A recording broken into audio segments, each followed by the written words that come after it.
আমরা চাই না আমাদের ইলিয়াস ভাই তিলে তিলে নিজেকে এভাবে শেষ করে দেখ। আর নেশা যখন একবার কাউকে ধরে, নেশা কিন্তু ছাড়ে না। নেশা কিন্তু সাংঘাতিক জিনিস, নেশা কিন্তু সাংঘাতিক জিনিস। 3টা জিনিস মানুষের পিছনে কোনো দিন ছাড়ে না। যে মানুষের হলো মাইয়া মানুষের নেশা, যে ছেলেদের হলো মাইয়া মানুষের নেশা, এই মাইয়া মানুষের নেশা ছাড়ানো কঠিন। দ্বিতীয় হলো জুয়ার নেশা, জুয়ার নেশা ছাড়ানো তো আরও কঠিন। আর তৃতীয় হলো এই ড্রাগসের নেশা, এটা ছাড়ানো তো আরও ডেঞ্জারাস ব্যাপার। তো কাজেই প্রথম 2টাতে আমাদের ইলিয়াস ভাই নেয়, কিন্তু লাস্টে যে এই ড্রাগসের যে কাহিনী বললাম, খোদা না করুক যদি সত্যি সত্যি এমন হয়, তো ভাই কপালে তো খারাপই আছে। তো আমরা আমাদের ইলিয়াস ভাইকে হারাতে বসেছি, বুঝছেন, ইলিয়াস ভাইকে হারাতে বসেছি।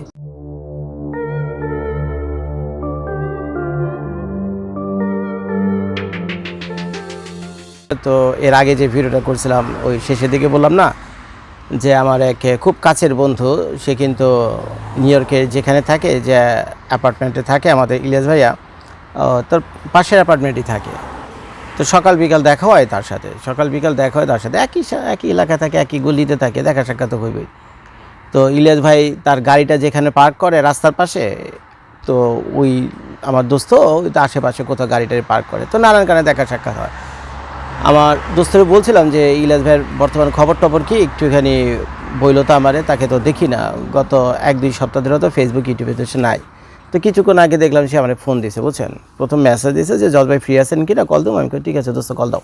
তো কথাটা তো বললাম, তো যেটা আমি বুঝলাম সেটা হলো, তো ভাই সেটা শোনার পর তো আপনাদের মন খারাপ হয়ে যাব, এগুলো শোনার পর আপনাদের মন খারাপ হয়ে যাব। কি ইলিয়াস ভাই কী হয়ে গেছে। অ্যান্ড সে আমাকে বলতেছে যে জজ ভাই বিশ্বাস করেন, যে ইলিয়াস ভাইকে আপনারা ফেসবুক ইউটিউবে দেখতেন, সেই ইলিয়াস ভাই আর ইলিয়াস ভাই নাই, সেই ইলিয়াস ভাই ইলিয়াস ভাই নাই। মানে সে মানসিকভাবে বলতে গেলে ভেঙে পড়ছে, মানসিকভাবে পুরো ভেঙে পড়ছে। সে হাসি নাই তার মুখের ভিতরে, সে জোশ, শরীরে যে জোশ ছিল, যে জোশ নিয়ে সে ভিডিও করতো, এগুলো নাই। আমি ও বলতেছে, আমার দোস্ত বলতো, তার চেহারার দিকে যখন তাকাইছি তখন দেখে আমার কাছে মনে হয়েছে যেন মানে কত বছরের এক মানুষ, দুঃখী মানুষ, একদম দুঃখী মানুষের মানে অবস্থা। তার শেপ করে না, এমনি তো টুকটাক তার একটু দাড়ি আছে, আপনার জানেন কি এদিক দিয়ে শেপ টেপ করতে হয়। এখন তার তো বয়স হয়েছে, দাড়িগুলো সাদা, এখন সারা মুখ ভরা সাদা দাড়ি এলোমেলোভাবে উঠছে, শেপ টেপ কাটিং টাটিং কিছু নাই, চোখের নিচে কালি পড়ে গেছে, মাথা ঠিকমতো চুলও আশ্রয় না, মানে কী অবস্থা, দেখতে একটু পাগল পাগল লাগে। আমি এক্স্যাক্টলি যা কিছু বলতেছে, আমার দোস্ত যা বলছে আমি তাই বলতেছি। এখন সত্য মেয়েটা সে জানে আর আল্লাহ পাক জানে। এখন তার সাথে তো আর ইলিয়াস ভাইয়ের কোনো শত্রুতা নাই, সে আমাকে বানিয়ে এগুলো বলতে যাবে কেন, আমি তো কোনো প্রয়োজন দেখি না। আর আমার কাজ হলো সেই তথ্যটা আপনাদের সামনে উপস্থাপনা করা, যেটা সত্য সেটা আপনাদেরকে জানানো, এছাড়া আর কিছুই না। তো এখন হরই কথা, এরকম হরই কথা, তার এত বড় একটা বিপদ যাচ্ছে, তার সবচেয়ে কাছের বন্ধু অনলাইন প্ল্যাটফর্মে, সেটা হলো আমাদের পিনাকিদা। তো যতদূর আমি জানি পিনাকিদা কিন্তু ইলিয়াস ভাইকে নিয়ে, ইলিয়াস ভাইকে সাপোর্ট করে গত 1 সপ্তাহে একটা পোস্টও দেয়নি যে কী অবস্থা আছে, কিভাবে দিনকাল যাচ্ছে ইলিয়াসের। দিছে একটা পোস্ট, আপনারা যারা ইলিয়াসের ভক্ত বা ওই পিনাকিদার ভক্ত, যান পিনাকিদার ফেসবুক পেজে যান, গিয়ে দেখেন তো কোনো পোস্ট আছে কিনা ইলিয়াস ভাইকে নিয়ে। উত্তর হলো না।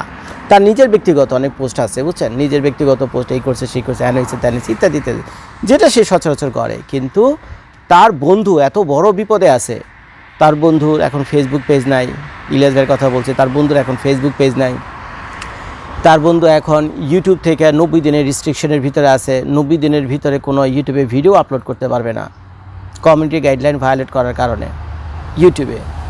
তারপর হলো প্রথম 4.5 মিলিয়নের যে ফেসবুক পেজ ছিল সেটা তো বন্ধ করে দিল, মেয়েটা সাসপেন্ড করে দিল। তারপরে 8.5 লাখের যে পেজটা ছিল ইলিয়াস, তার বন্ধু ইলিয়াস ভাই, তো সেটাও আবার আমাদের ইউনুস স্যার মেটার কাছে কমপ্লেন করে, সেটাও বাংলাদেশের জন্য এটা রিস্ট্রিকশন করে আছে, অর্থাৎ বাংলাদেশ থেকে আপনারা তার কোনো পোস্ট আপনারা আপাতত দেখতে পাচ্ছেন না। এইগুলো এটা। দ্বিতীয় কথা হলো যে ওই যে একটা অ্যারেস্ট রেকর্ড ছিল গত বছর ফেব্রুয়ারি মাসে, সেই অ্যারেস্ট রেকর্ডের কারণে তার এখন গ্রিন কার্ড নিয়ে টানাটানি, গ্রিন কার্ডটা অ্যাপ্লিকেশনটা তার করার কথা খুব শীঘ্রই। এখন এই অ্যারেস্ট রেকর্ডের কারণে, যেহেতু অ্যারেস্ট রেকর্ড মানে কি, একটা আপনারা যখন বিদেশে আসলে বাংলাদেশে যেমন একটা পুলিশ সার্টিফিকেট লাগে না, পুলিশ ক্লিয়ারেন্স সার্টিফিকেট, এর অর্থ হলো আপনার নামে কোনো খারাপ কিছু রেকর্ড নাই, আপনার নামে অ্যারেস্ট ওয়ারেন্ট নাই, আপনি ভালো মানুষ, ভালো নাগরিক, এগুলোই তো এনওসিতে এগুলোই থাকে। যে এই লোক ভালো, এই লোকের কোনো খারাপ রেকর্ড নেই, একটা এনওসি দরকার।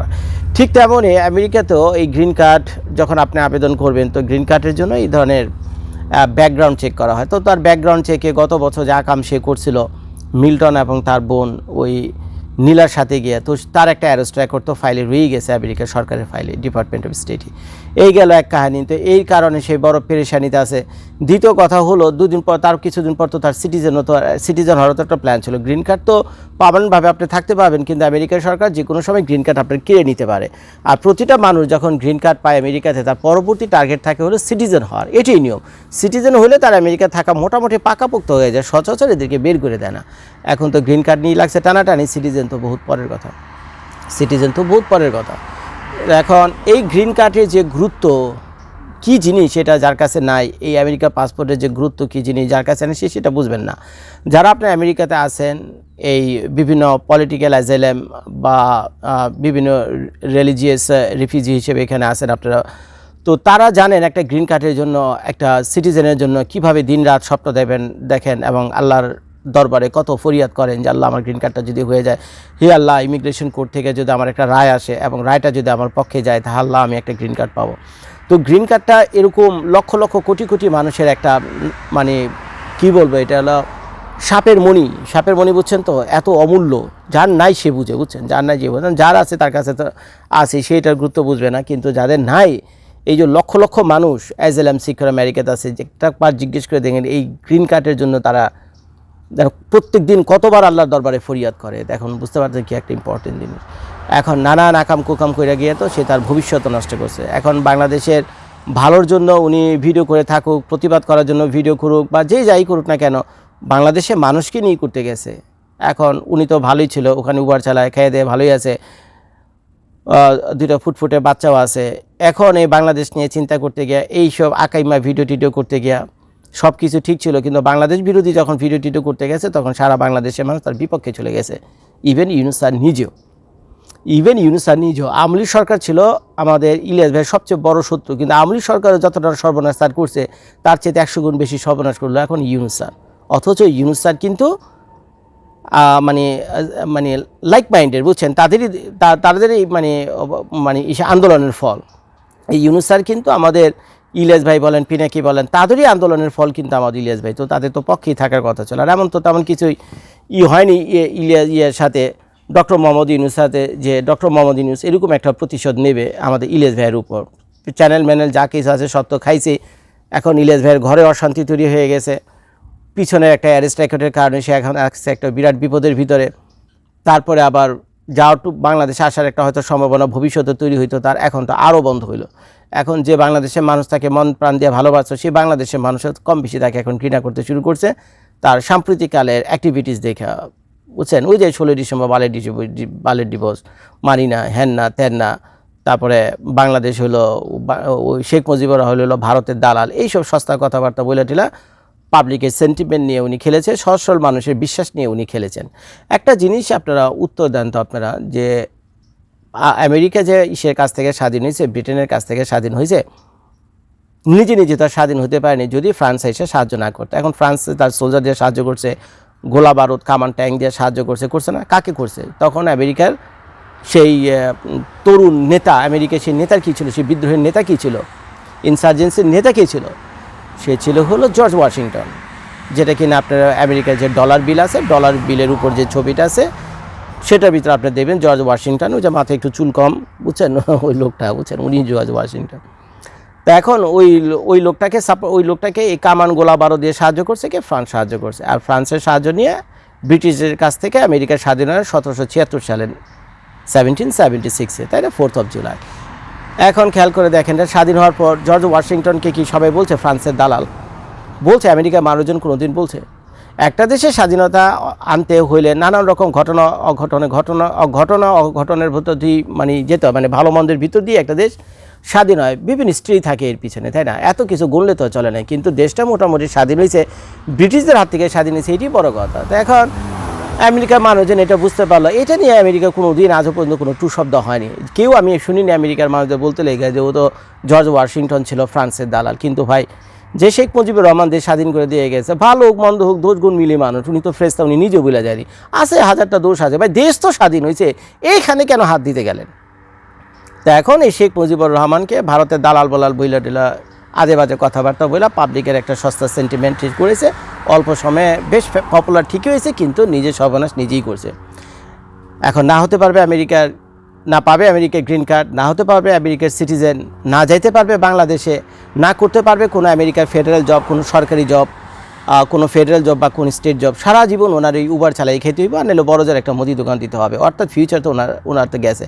আর তারপর যে কোনো সময় ওনার যে কেস আছে ইমিগ্রেশন কোর্টে অ্যাজেলাম কেস, সেটাও যে কোনো সময় রিভোক হয়ে যেতে পারে, আর রিভোক হলে তো বাংলাদেশে ফেরত পাঠানো ছাড়া তো কোনো উপায় নাই। কী যে অবস্থা, মানে এইসব নানান জিনিস চিন্তা ভাবনা করে একটা মানুষ যখন এইসব ভাবে, যেগুলো আমি ভিডিওতে বলছি আপনাদেরকে, তখন একটা মানুষ সুস্থ কী করে থাকে বলেন, সুস্থ স্বাভাবিক কী করে থাকে?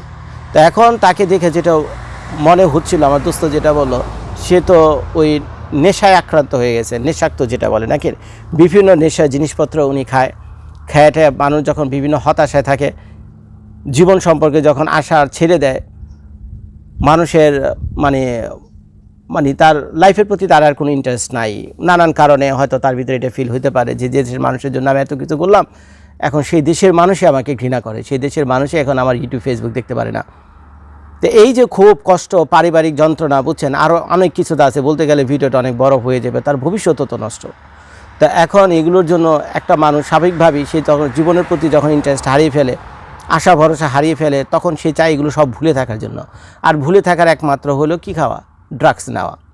এখন সে যে ধরনের ড্রাগস নিক না কেন নেওয়া, আর ড্রাগস যখন নিতে থাকবেন তখন কী হবে, মানুষ তার হুঁশ থাকে না, তার দাড়ি সাদা না পাকা, দাড়ি শেভ করতে হবে কি হবে না, তার মাথার চুল আঁচড়াতে হবে কি হবে না, শার্টটা ঠিক করে পরতে হবে কি হবে না, মোজা সহ জুতা পরবে কি পরবে না, বুঝছেন, প্যান্টের নিচে জাঙ্গা পরছে কি পরবে না, বুঝছেন, এইসব তার আর কোনো ইন্টারেস্ট থাকে না, কোনো আগ্রহ থাকে না। সে মনে করে কিছু একটা হলেই চলে, আমি আমার জীবনের কোনো আশা ভরসা নাই, আমি শেষ হয়ে যাবো, আমি আর কী করুন, বেঁচে থেকে কী করুন, ভাবটা হলো মোটামুটি এরকম। তো এখন আমাদের ইলিয়াস ভাইয়ের এই পর্যায়ে চলে গেছে, তার বেশভূষা, তার চেহারা ছবির যে বিবরণ আমাকে দিল। তো আমি বলছিলাম আমার দোস্তরে, তুমি একটা ছবি তোলা সেলফোন ছিল না, যে একটা ছবি তোলা পাঠাইতে আমারে, তাহলে তো আমি আমার ভিডিওর সাথে দিয়ে দিতে পারতাম না যে ইলিয়াস ভাইয়ের বর্তমানে কী অবস্থা, কেমন আছে। বললো যে ভাই ওখানে দাঁড়ায় ক্যামেরা বের করে ছবি তোলার মতো অবস্থা নাই, ওনার যে অবস্থা আমি দেখছি, আমি যদি ছবি তুলতে চাই ওদিকে মারামারি লেগে যাবো, ওদিকে মারামারি লেগে যাবো ভাই। ও ভাই যার যার সংসার তার কাছে, যার যার সমস্যা ভাই তার কাছে, কারণ আমারও ভাই নিজের অনেক সমস্যা আছে, বুঝছেন, তো আমি ভাই আরেকজনের সমস্যায় জড়াইতে চাইতেছেন, এটা ভাই তার সমস্যা, তার দিকে ছেড়ে দিই। তো এই হলো বর্তমানে ইলিয়াস ভাইয়ের অবস্থা। তো দেখি আসে কি না উনি ফেসবুকে, আমি প্রায় ওনারে খেয়াল রাখি, দেখি ওনার ফেসবুক ঠিকঠাক হয় না, নতুন করে ফেসবুক ওপেন হয় কিনা। এখন আমার দোস্ত যেগুলো বললো তার সম্পর্কে যদি এটা বলে, তাহলে তো ভাই যতই হেট করি না কেন আমি ইলিয়াস ভাইকে, কিন্তু একসময় তো তাকে সাপোর্ট করতাম, এখনও কম বেশি করি। উনি যদি ভালো হয়ে যায়, উনি যদি বাংলাদেশের মানুষের কাছে সরি টরি বইলা টইলা, বুঝছেন, ওনার কিছু অ্যাক্টিভিটিসের জন্য যে সরি টরি বলে টলে মাপসাপ চায়, আল্লাহ তো বলছে যে মানুষ যতই ভুল করুক না কেন, বান্দা যতই ভুল করুক না কেন, মন থেকে যদি মাফ চায় আল্লাহর কাছে, ক্ষমা চায়, তা আল্লাহও ক্ষমা করে দেয়, আর আমরা তো মানুষ, ক্ষমা করে দেবে। তো যদি এরকম কিছু করে তাহলে মনে হয় ঠিকঠাক হয়ে যাবে, আগের যে ভালোবাসার জায়গাটা সে ছিল সেই জায়গাটাতে আমরা আবার তাকে নিয়ে আসতে পারবো। এখন এটা তার কিসমত, এবং তার যদি সেই শুভ বুদ্ধি তার ভিতরে জন্ম নেয় আর কি, সে যদি এগুলোকে ঠিকঠাক করে, এই আর কি। তো আমরা চাই না আমাদের ইলিয়াস ভাই তিলে তিলে নিজেকে এভাবে শেষ করে দেখ। আর নেশা যখন একবার কাউকে ধরে, নেশা কিন্তু ছাড়ে না, নেশা কিন্তু সাংঘাতিক জিনিস, নেশা কিন্তু সাংঘাতিক জিনিস। তিনটা জিনিস মানুষের পিছনে কোনো দিন ছাড়ে না। যে মানুষের হলো মাইয়া মানুষের নেশা, যে ছেলেদের হলো মাইয়া মানুষের নেশা, এই মাইয়া মানুষের নেশা ছাড়ানো কঠিন। দ্বিতীয় হলো জুয়ার নেশা, জুয়ার নেশা ছাড়ানো তো আরও কঠিন। আর তৃতীয় হলো এই ড্রাগসের নেশা, এটা ছাড়ানো তো আরও ডেঞ্জারাস ব্যাপার। তো কাজেই প্রথম দুইটাতে আমাদের ইলিয়াস ভাই নেয়, কিন্তু লাস্টে যে এই ড্রাগসের যে কাহিনী বললাম, খোদা না করুক যদি সত্যি সত্যি এমন হয়, তো ভাই কপালে তো খারাপই আছে। তো আমরা আমাদের ইলিয়াস ভাইকে হারাতে বসেছি, বুঝছেন, ইলিয়াস ভাইকে হারাতে বসেছি, এবং চোখের সামনে এগুলো ঘটলো। ভিডিও দেখার জন্য সবাইকে ধন্যবাদ। আসসালামু আলাইকুম।